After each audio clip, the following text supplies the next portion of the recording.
Pune bridge collapse के पीछे आखिरकार गलती किसकी है? क्या ये सरकार की गलती है? क्या ये उन विजिटर्स, उन टूरिस्ट की गलती है जो कि उस वक्त उस ब्रिज में मौजूद थे? किसकी लापरवाही से इतनी बड़ी दुर्घटना ने अंजाम लिया है? हमारे लिए जानना बेहद जरूरी है, वरना ये ब्लेम गेम चलता रहेगा।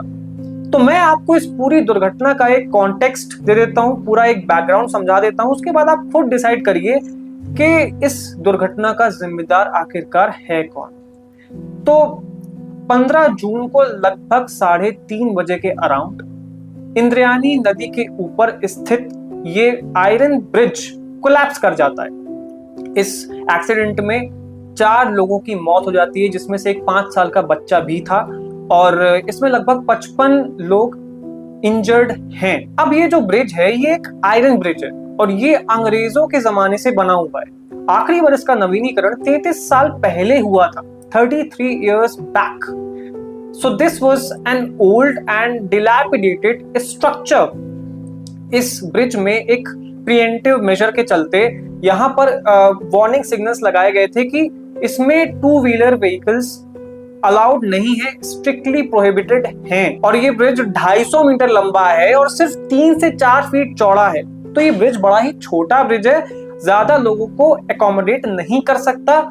रिपोर्ट्स के अकॉर्डिंग जब ये दुर्घटना हुई तब इस ब्रिज पर लगभग 100 से 125 लोग मौजूद थे, इस पुराने और जर्जर ब्रिज में, जिसमें क्लियर वार्निंग भी दी हुई थी। इस ब्रिज में लोग अपने दुपहिया वाहन लेके घुसे हुए थे। एक सर्वाइवर के अकॉर्डिंग, जिनका नाम उमाकांत दालवी है, उनके हिसाब से जब ये दुर्घटना हुई उसके पहले ब्रिज में मूव करने की भी जगह नहीं थी, मनूवर करने तक की जगह नहीं थी। खचाखच भरे इस ब्रिज में इतनी क्षमता नहीं थी कि इतने ज्यादा क्राउड को एक टाइम पर एकोमोडेट कर सके, जिसके चलते ये ब्रिज कोलैप्स कर गया। अब यहाँ पर हमारी सिविक सेंस भी काम आनी चाहिए।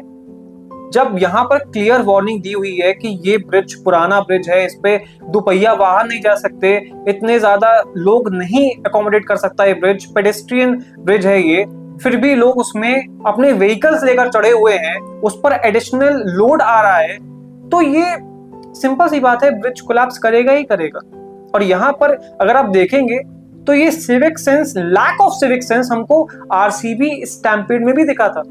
वहां पर भी इसी तरीके से दुर्घटना हुई है और यहाँ पर भी यही दुर्घटना हुई है। हमारे देश में सिविक सेंस नाम की चीज एग्जिस्ट ही नहीं करती है। हमको फर्क ही नहीं पड़ता है कि क्या कॉन्सिक्वेंसेस हो सकते हैं। अब इस दुखद दुर्घटना के बाद एनडीआरएफ और सीआरपीएफ की टीम्स आती हैं, लोकल पुलिस